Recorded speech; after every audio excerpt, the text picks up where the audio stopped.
Did the MAGA Supreme Court just hand the 2024 election to Donald Trump?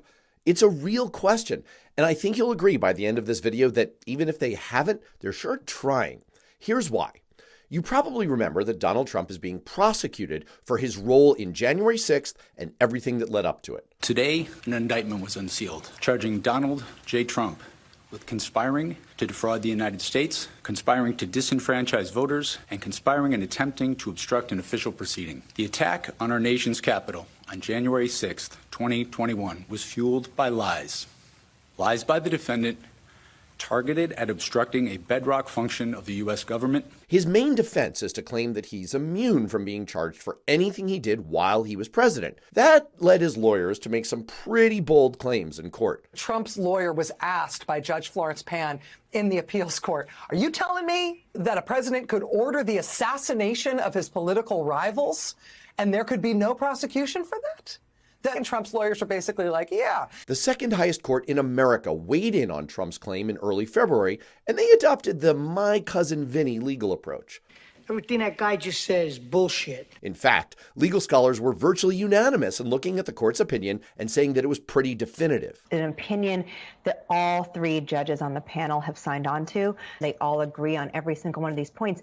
This is a strong opinion. They agree on every point. They knock out every single one of his arguments in lockstep. And it's the kind of thing that feels airtight. Donald Trump had the chance to appeal to the Supreme Court, but with the appeals court ruling being so crystal clear, so airtight, and so unanimous between Democratic and Republican appointed judges, the Supreme Court isn't going to have much to add to this. The idea that they're going to side with him on immunity is unthinkable. I hope that the Supreme Court decides not to accept this case for review, because I feel like it's a near certainty that they will agree with the ruling from the three-judge panel. And so, of course, breaking news from the Supreme Court, the nation's highest court late today, agreeing to hear former President Donald Trump's claim of absolute immunity from prosecution for actions he took while in office. Just to recap, Donald Trump made an absolutely insane legal argument that a 5-year-old would have dismissed. A panel of conservative and liberal justices from the second highest court in the land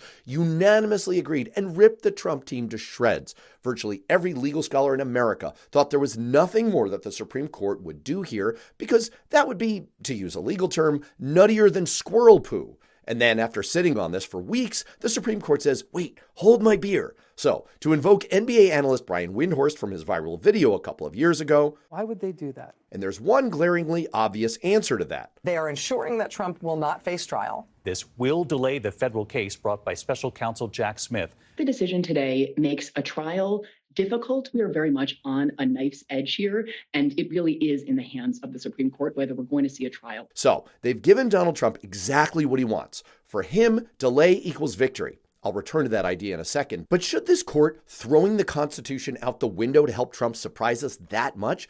Here's veteran investigative journalist Andy Kroll, who's written for Mother Jones and Rolling Stone and now and who's looked more closely at the right-wing judicial ecosystem than anyone else. This majority does not shy away from injecting itself into what might seem settled law or might seem like an obvious issue. That doesn't surprise me thinking about Justice Thomas or Alito or Gorsuch. You have to step back for a second and think about the 6-vote conservative majority on this court.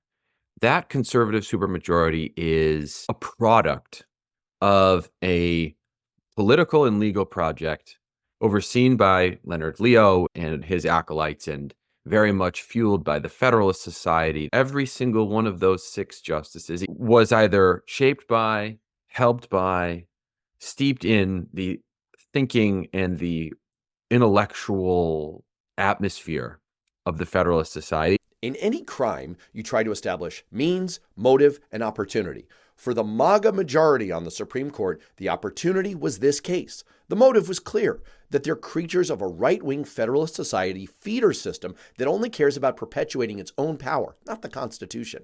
As for the means, does delaying this trial potentially deliver the election to Donald Trump? Yes, it's the best thing they could have possibly done for him. When charges were first brought and were heavily in the news, the number of Republican voters who thought he was innocent dropped by 9%. Republican support for Trump dropped by 6 points. In swing states decided by less than 1, 6 points is immense.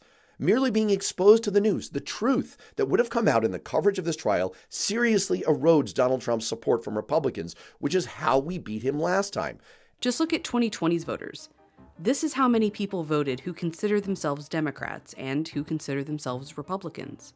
95% of Democrats voted for Biden, and only 91% of Republicans voted for Trump. That drop in base support cost him the election. And if he were convicted, it's over. Polls showed that 52% of Republicans would not vote for Donald Trump if he were a felon. The Supreme Court has now made it very unlikely that he'll have a trial before the election, and in doing that, they protected him from his biggest weakness. So, did the Supreme Court just hand the 2024 election to Trump? Maybe not yet, but they're clearly giving it their best effort, and if he does win, this will be a major reason why.